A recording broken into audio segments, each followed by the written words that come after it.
काम क्या है बस।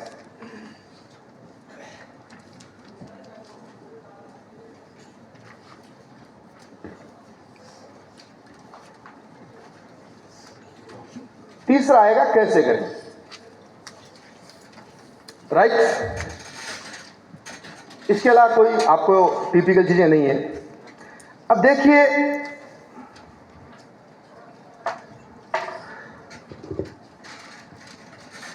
जिंदगी में आपको पैसा कमाना पड़ेगा, सत्य है, पैसा तो कमाना पड़ेगा ना। खेती करके कमा लें, नौकरी करके कमा लें, कुछ भी काम करके हम पैसे कमाएंगे। अब हम मार्केट में जाएंगे तो सबसे पहले आप देखिए कि कहीं पर भी जाएंगे तो हम क्या करेंगे, पैसा कौन देगा हमें। आपको पैसे का पैमाना क्या, आपके पैसे का क्या पैमाना है, पैसे का क्या पैमाना है सर, पैसे का पैमाना क्या होता है। मार्केट में कैसे हमारी वैल्यू लगाई जाती है, यानी कि हमारे जो वैल्यू लगती है कि आप इतनी वैल्यू के हैं, उसकी क्या कोई कुछ फिक्स होता है या हमारी डिमांड के अनुसार पैसा मिलता है।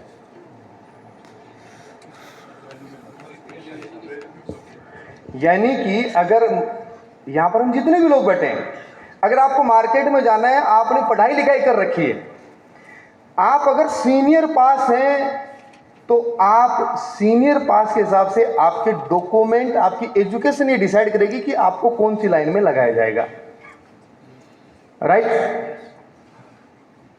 वहां पर आप डिसाइड नहीं कर रहे हो, आपके डॉक्यूमेंट डिसाइड कर रहे हैं। आप अगर ग्रेजुएशन पास आउट हैं तो आप उस लाइन में लगेंगे। अगर आप ग्रेजुएशन है लेकिन बीटेक नहीं है तो कभी भी आप इंजीनियरिंग का फॉर्म नहीं भर सकते, इंजीनियर का फॉर्म नहीं भर सकते, राइट। अब आपके पास जो टैलेंट नॉलेज है उसके अकॉर्डिंग मार्केट में आपका भाव लगता है।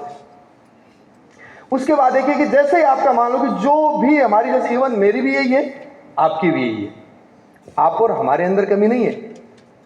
हमारी डिजायर तो बहुत ऊंची होती है लेकिन पहले से फिक्स है ये चीजें। अब नौकरी के अंदर कुछ कंडीशंस भी होती हैं। क्या कंडीशंस होती हैं, आप वहां पर जाएंगे, सबसे पहले वहां पर आपको एक चीज सबसे पहला फॉलो करना पड़ेगा, फॉलोइंग ऑर्डर्स, आदेश की पालना में कार्य करना पड़ेगा। क्या कोई चेंज कर सकता है इसको, है कोई नहीं है। सबसे पहली ये उसकी रिक्वायरमेंट है। उसके बाद टाइम पंक्चुअलिटी, समय की पाबंदता, आपको 9 बजे ऑफिस आना है, अपने काम पे आना है तो आना ही पड़ेगा, राइट। इसके बाद में आप देखेंगे कि वहां पर एक बॉस नाम का आदमी होता है। स्पेशल तौर से हमें उसके जो आदेश होते हैं उनसे बड़ी दिक्कत होती है। और ये सारी चीजें करने के बाद भी एक आदमी को कभी भी अनलिमिटेड इनकम नहीं मिलती है, ऐसा ही है, एक लिमिटेड इनकम मिलती है।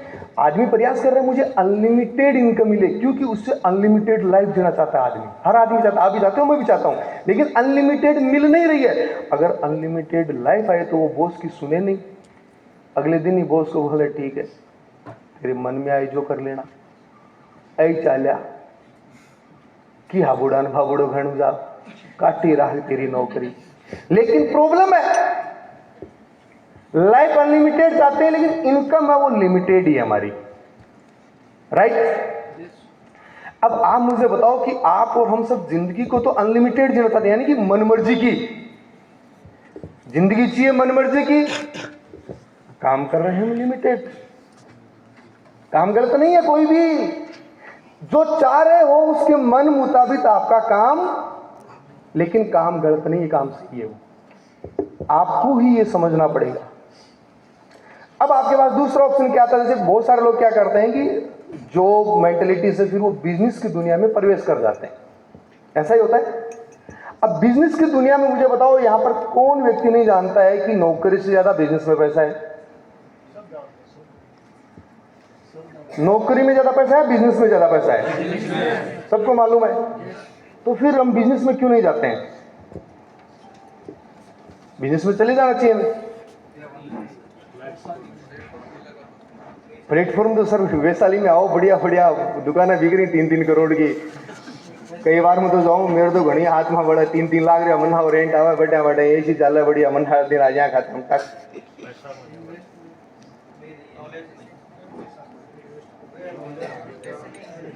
नॉलेज है आपके पास, सिर्फ नॉलेज भी लागू नहीं कर, नॉलेज अच्छी बात है, नहीं कि नॉलेज नहीं है, सिर्फ नॉलेज क्या कर सकता है। जब आदमी के पास सबसे पहले तो बिजनेस की पहली रिक्वायरमेंट है पैसा। नॉलेज तो खूब है, नॉलेज तो मुझे बता, आप लोगों के पास नॉलेज नहीं है। अभी आप अच्छी जगह होटल कर लो, 5-1 करोड़ रुपए डालो और बड़ी हम मार्केटिंग करो, अच्छे अच्छे मतलब बाजरा की रोटी देसी खानू लगाओ, देखो लोग अच्छे टकाटक बढ़िया नोट कमाए मन मर्जी का। नॉलेज बहुत सारी चीजें आ जाती है फिर तो, लेकिन सबसे पहली स्टेप है कि हमारे पास पैसा ही नहीं है। इसलिए हम बिजनेस की दुनिया में पहली स्टेप में असफल होते हैं। अगर पहली स्टेप में नहीं भी है, मान लीजिए कि यहाँ पर बहुत सारे लोग बैठे जिनके पास पहले से फैमिली बैकग्राउंड मजबूत है, ऑलरेडी 2 करोड़ उनके पास है, अब उनके पास 2 करोड़ है, लेकिन वो सोच रहे हैं यार लगाऊं कौन लगाऊं, करूं बिजनेस कौन ही करूं, माइंड डूब जा तो नहीं चालो तो, और 50 साल में बेली करिए आप तो कौन करा। ये हमारे पिताजी हमारे दादाजी के माइंड में तो चीज कहीं ना कहीं आई थी ना। तो कहीं ना कहीं आप और हम वो सब चीजें जानते हैं, लेकिन आज ये 2 फैक्टर हैं मार्केट में, इन्वेस्टमेंट और रिस्क, ये हमें उस दुनिया में प्रवेश नहीं करने दे रहे हैं और हमें वापस इसी ओर धकेल दे रहे हैं। यही हो रहा है, वरना यहाँ पर बैठे जितने भी लोग हैं सबको ये ज्ञान है, हर आदमी जानता है कहीं पर भी कोई भी बिजनेस खड़ा करके वो अच्छा पैसा कमा सकता है। अब आप देखिए कि डायरेक्ट सेलिंग आपने शुरुआत कर ली, आपके सामने सबसे मेजर चैलेंज क्या है? डायरेक्ट सेलिंग भी तो बिजनेस है। ट्रेडिशनल बिजनेस क्या होता है? ट्रेडिशनल बिजनेस क्या है आप बताइए। कोई व्यक्ति ट्रेडिशनल बिजनेस करता है? हाथ खड़ा करें एक बार। ट्रेडिशनल बिजनेसमैन कौन कौन है? जिसका कोई शोरूम हो, दुकान हो, कोई, हाँ कोई भी, हाँ आप बिजनेस कर रहे हो सर। ट्रेडिशनल बिजनेस क्या क्या होता है बताइए एक बार, किसका व्यापार आपका बताओ?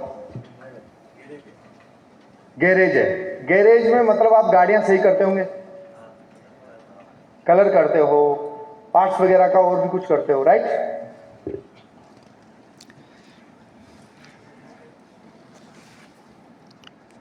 पार्ट्स कहीं से आते हैं या मतलब क्या करते हो आप? पार्ट्स आते हैं जहां से भी आप मंगाते होंगे, फिर उसको सेल करते होंगे। सेल का मतलब है कि उस ग्राहक को सेल करते हैं, बेचते हैं, या बिना बेचे ही आप पैसे कमा लेते हो? और नहीं बेचोगे तो अपन ओरिजिनलिटी समझते हैं। और कौन बिजनेस कर रहे हैं? क्या बिजनेस कर रहे हो आप? कपड़े का आपका दुकान है, तो आप कपड़ा बेचते हो। अच्छा, नहीं बिके तो पैसा आता आपको? ओके, तो वो कपड़ा कहां से आता है आपका? अच्छा, तो कोई कंपनी के नाम से आता है, बिना कंपनी का? ये नहीं, कोई बनाने वाला तो कोई होगा ना, नाम पता भी नहीं है, तो कोई कंपनी उसी को तो बोलते हैं, तो बनाकर कोई कंपनी तो आपको देती होगी ना, कोई तो कंपनी है, राइट? आप समझिए पहले। अच्छा, फिर आप उसको खरीदते हो, उसको पैसा देते हो, फिर उसको सेल करते हो, तब पैसा आता है या पड़े पड़े आने लग जाता है? इसके अलावा और कौन है बिजनेसमैन? आपका क्या बिजनेस है? कपड़े की। अच्छा, आपका भी ऐसे होता होगा, ये अपने आप कपड़ा ही पैसा जन्मता है। आप समझिए, मतलब ओरिजिनल ग्राउंड समझिए। हम क्यों, मतलब हमारे जीवन में, अब बैठिए, इन्होंने बोला कि बिजनेस में सबसे पहले इन्होंने छोटा मोटा पैसा लगाया, फिर ये माल खरीदते हैं, उसको 10%, 20%, 25% पर मगजमारी करके बेशर्म बन के बेचते हैं। पूछ सोचिए। और हम वो लोग हैं नौकरी वाले हैं ना, बहुत शर्मिला। ये भी एक बड़ा पॉइंट है। बोले जिसने की शर्म, शर्म करने वाला कभी बिजनेसमैन नहीं हो सकता। आपने बड़े बुजुर्गों से कहावत सुनी होगी, अपने काम में कभी शर्म नहीं, बेशर्म का मतलब है अपने काम की कभी शर्म नहीं, वही आदमी सफल हो सकता है, बाकी नहीं हो सकता। हाँ, तो वही तो फेल हो गए ना, वही तो फेल होते हैं। अब आप देखिए कि ये सारी चीजें, ये बिजनेस की प्रोसेस। अब ट्रेडिशनल बिजनेस कैसे होता है? ट्रेडिशनल बिजनेस में जैसे मान लीजिए कि सिक्कर में एक बाजार सजाया गया, सजा, वहां पर बहुत सारी दुकानें एक सी बनी, ऐसे माहौल बनाया गया, चकाचौंध की गई, लोगों को आमंत्रित किया गया। ऐसा ही है, आज तक कोई शोरूम दुकान वाला आपके घर गया कपड़ा लेकर, आपको बुलाया? अब देखिए कितनी बड़ी बात है, वो आपका इंतजार करता है बैठे बैठे, कोई आए हमारा माल खरीदे और हम 2 रुपये कमाए। इसलिए कभी कभी पूरे दिन खाली भी जाते हैं। इसको बोलते हैं ट्रेडिशनल मार्केट। ट्रेडिशनल मार्केट का मतलब होता है कि एक कंपनी होती है जो उस प्रोडक्ट को बनाती है, और कुछ डीलर होते हैं, होलसेलर होते हैं, और उसके बाद रिटेलर होता है। इतने ही लोगों में पैसा बांटा जाता है। I am right? ये बिजनेस है, आप भी कर सकते हो, कोई भी कर सकता है। लेकिन अब देखिए कि आपके सामने इस बिजनेस के अंदर बहुत सारे लोग अच्छा पैसा भी कमा रहे हैं, नो डाउट, लोग करोड़ों रुपए कमाते हैं। आप भी कमा सकते हो अगर आपके पास ऑप्शन है तो। आपको डब्ल्यूपीएल करने की जरूरत नहीं है। मैं बोलूँ आज के आज आप इसको लेफ्ट करके मार्केट में अच्छा बिजनेस खड़ा करके कमा सकते हो। अब आप समझिए, अब आपके सामने जो चैलेंज थे कि पैसा नहीं लगा सकता, रिस्क नहीं ले सकता, एक दुनिया के अंदर उसके काफी समय बाद एक इंडस्ट्री का जन्म हुआ। इंडस्ट्री का जन्म, देखो पैसे से पहले वस्तु का आदान प्रदान होता